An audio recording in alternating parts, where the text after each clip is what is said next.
इसका लाभ मिलता है और इसमें अगले 3 महीने में लगभग 122 लाख मीट्रिक टन खाद्यान्न देश भर के 80 करोड़ से ज्यादा गरीबों को मिलेगा, जिस पर लगभग 44,762 करोड़ रुपया खर्च आएगा। पहले से लेकर छठे चरण तक 3,45,000 करोड़ रुपया अब तक इस पे खर्च किया जा चुका है। I'll come back. I'll speak in detail later on. पहले से छठे चरण तक 3,45,000 करोड़ रुपया अब तक इस पे व्यय हुआ है, अनुमानित जो सब्सिडी मिली है।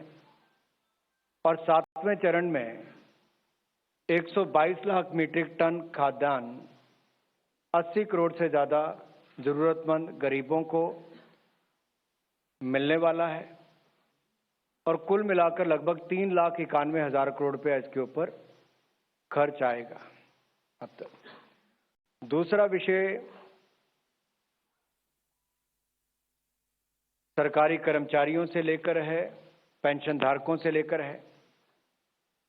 मंत्रिमंडल ने 1 जुलाई 2022 से देय केंद्र सरकार के कर्मचारियों और पेंशन भोगियों को 4% की दर से महंगाई भत्ते और महंगाई राहत की अतिरिक्त किश्त जारी करने की मंजूरी दी है।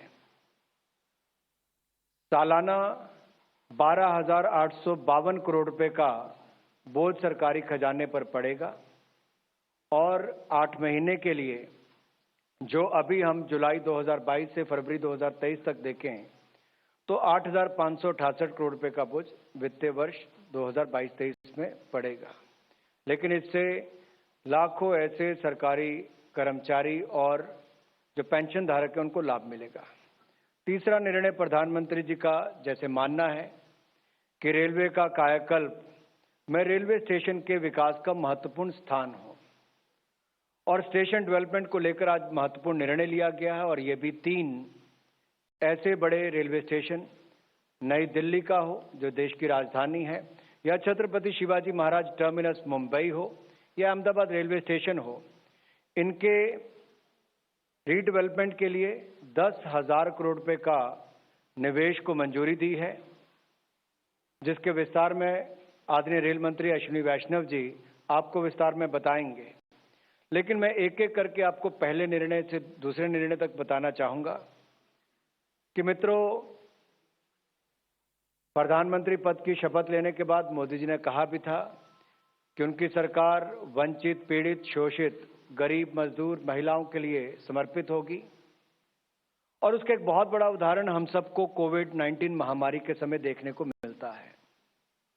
देश और दुनिया के सामने बहुत बड़ी मुसीबत थी।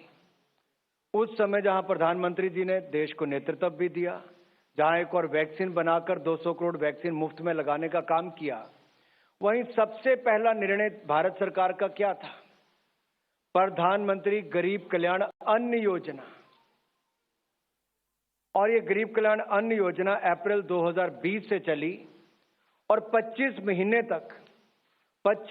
तक देश के 80 करोड़ से ज्यादा गरीबों को, जरूरतमंद परिवारों को अनाज देने का काम किया गया और जितने उनके पात्रता पहले थी उनकी मात्रा को दुगना, यानी कि जब इसको एडिशन किया 5 किलो अनाज प्रति व्यक्ति प्रति माह 25 महीनों तक देने का काम किया।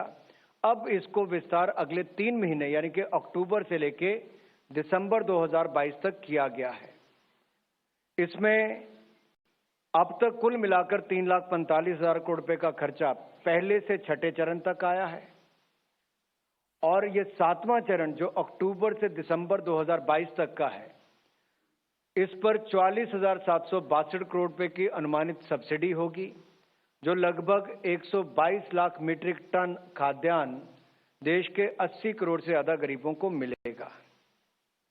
और ये त्योहार के सीजन में जरूरतमंद गरीब के चेहरे पर एक और मुस्कुराहट भी लाएगा।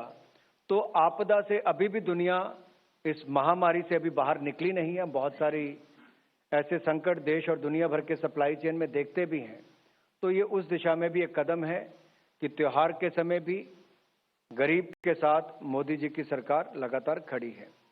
दूसरा विषय जो मैंने आपके सामने रखा कि 1 जुलाई 2022 से देय केंद्र सरकार के कर्मचारी और पेंशन भोगियों को जो 4% की दर से महंगाई भत्ता और महंगाई राहत की अतिरिक्त किस्त जारी करने का निर्णय लिया गया है, इसमें वित्तीय वर्ष में यानी कि सालाना कितना फर्क पड़ेगा, वो 12,852 करोड़ रुपए का बोझ पड़ेगा।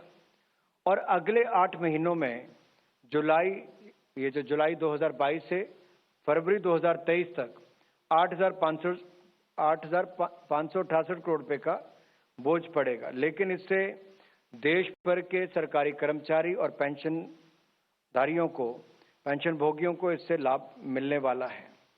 ये दोनों ही निर्णय त्योहार के समय भी है और जो अगला बड़ा निर्णय जो रेलवे विभाग से जुड़ा है, मैं आदरणीय अश्विनी वैष्णव जी से अनुरोध करता हूं कि उसको विस्तार में आप सबके सामने रखें, जो प्रधानमंत्री जी की कल्पना है और जो रेलवे विभाग उसको पूरा करने जा रहा है। बहुत धन्यवाद। आप सब जानते हैं कि रेलवे के साथ प्रधानमंत्री जी का एक भावनात्मक जुड़ाव है और रेलवे के हर डायमेंशन को, चाहे स्टेशन हो, ट्रेन्स हो, पैसेंजर एमिनिटीज हो, सेफ्टी हो, नई नई टेक्नोलॉजीज को लाना हो, हर तरीके से प्रधानमंत्री जी एक बहुत ही सिस्टमेटिक तरीके से रेलवे के डेवलपमेंट के लिए हम सबको मार्गदर्शन देते हैं। उसी कड़ी में रेलवे स्टेशंस के रीडेवलपमेंट का जो काम है, उसमें टोटल डिज़ाइन के जो एलिमेंट्स हैं कि कैसे डिज़ाइन होना चाहिए, किस तरह से सोचना चाहिए, इसके बारे में आज एक बहुत ही महत्वपूर्ण निर्णय लिया गया है। माननीय प्रधानमंत्री जी का ये कहना है कि स्टेशन शहर का एक सेंट्रल प्लेस होता है, तो उसका जो डेवलपमेंट हो वो शहर के साथ एक इंटीग्रल डेवलपमेंट के हिसाब से होना चाहिए। इसका इंटीग्रल डेवलपमेंट के माने क्या है? इंटीग्रल डेवलपमेंट में इस तरह से है, स्टेशन के दोनों तरफ शहर का विस्तार हुआ। तो जनरली हम देखते हैं कि पुराने शहर जितने भी हैं उसमें रेलवे स्टेशन एक तरीके से शहर के 2 हिस्सों के बीच में स्थित रहता है। तो स्टेशन शहर के दोनों हिस्सों को जोड़ने वाली कड़ी बने, ऐसा डिजाइन का एलिमेंट आना चाहिए। सबसे पहली बात ये। दूसरी बात ये कि स्टेशन के साथ साथ जब शहर डेवलप हुए तो बहुत कंजेस्टेड तरीके से अलियां गलियां बनी और वहां पे आना जाना मुश्किल होता है। तो किस तरह से स्टेशन तक आना, स्टेशन से जाना, उस एरिया से निकलना, इसके लिए जो ट्रांसपोर्टेशन ट्रैफिक का प्लानिंग करना है वो आज के हिसाब से नहीं, आगामी 50 वर्षों के हिसाब से सोच के वैसी प्लानिंग करो जिससे कि कोई भी काम करने में एक स्थायी समाधान निकले शहर के लिए। तीसरा, स्टेशन के अंदर अगर हम जाएं तो आज हम देखते हैं कि स्टेशन की बिल्डिंग होती है, फिर प्लेटफॉर्म होते हैं, फिर पटरियां होती है, फिर एक फुट ओवर ब्रिज पुलिये के ऊपर से अगर जाएं फिर प्लेटफॉर्म्स होते हैं, फिर आगे पटरियां होती है। ये कंस्ट्रक्ट 100 वर्षों से चला आ रहा था। इसकी बजाय एक नया डिजाइन एलिमेंट जिसमें कि रूफ प्लाजा एक बने। रूफ प्लाजा का माने क्या हुआ कि जो हमारे प्लेटफॉर्म्स और पटरियां हैं इनके ऊपर की जो स्पेस है, इस स्पेस का मैक्सिमम यूटिलाइजेशन हो सके। यहाँ पे एक नई अर्बन स्पेस बने, एक स्थायी जगह बने जिस पर फूड कोर्ट्स हो, अच्छा वेटिंग एरिया बने, बच्चों के खेलने के लिए जगह बने। मान लो पेरेंट्स जा रहे हैं, बच्चों के साथ जा रहे हैं, बच्चों को उस वक्त संभालना मुश्किल सा होता है। मैं तो जब बच्चे छोटे थे तो कई बार एक बच्चा इधर दौड़ रहा है, एक बच्चा इधर दौड़ रहा है, तो खेलने की एक छोटी सी जगह बन जाए। लोकल प्रोडक्ट्स है, अगर आप जाओ किसी भी शहर के, देश के कोने कोने में जाओ, कहीं पे साड़ी, कहीं पे खिलौने, कहीं पे अलग तरह की मिठाई, जो लोकल प्रोडक्ट्स हैं, लोकल प्रोडक्ट्स की सेल का भी एक पॉइंट हो। तो ये जो रूफ प्लाजा बने, ये रूफ प्लाजा एक नई अर्बन स्पेस की तरह डेवलप हो, जिसमें जैसा आपने कई अच्छे वर्ल्ड क्लास स्टेशंस में देखा होगा, इस रूफ प्लाजा में बहुत सारी फैसिलिटीज रहे। चौथा, हर तरीके से दिव्यांग फ्रेंडली, हर तरीके से पॉसिबल हो, ग्रीन सोलर पैनल्स लगे रूफ के ऊपर, एनर्जी कंजम्पशन मिनिमाइज हो, सफाई और इन सब की चीज़ों का एक इंटीग्रल तरीके से डेवलप हो। तो ये एक इंटेलिजेंट बिल्डिंग, एक सस्टेनेबल बिल्डिंग, एक ग्रीन बिल्डिंग और एक सिटी फ्रेंडली सिटी सेंटर बने, उस कल्पना के साथ स्टेशंस का डिजाइन हो। आप सबके सामने आज कैबिनेट में भी इसका फैसला लिया गया। टोटल देश के 199 स्टेशंस का रीडेवलपमेंट का काम चल रहा है, जिसमें बेसिकली 50 लाख से ऊपर जहां ट्रैफिक है, फुटफॉल है साल का, उन सब स्टेशंस को एक साथ लिया जा रहा है और जैसे जैसे इसमें प्रोग्रेस होगी। All right, so that was the big cabinet briefing right now where the government in fact listing measures, the welfare measures that they have announced for the public. Remember this ahead of the festival season, right from DNS allowance being increased to the government's mega plans to in fact redevelop 3 railway stations and also in fact extend the ration scheme, the food ration scheme by 3 more months.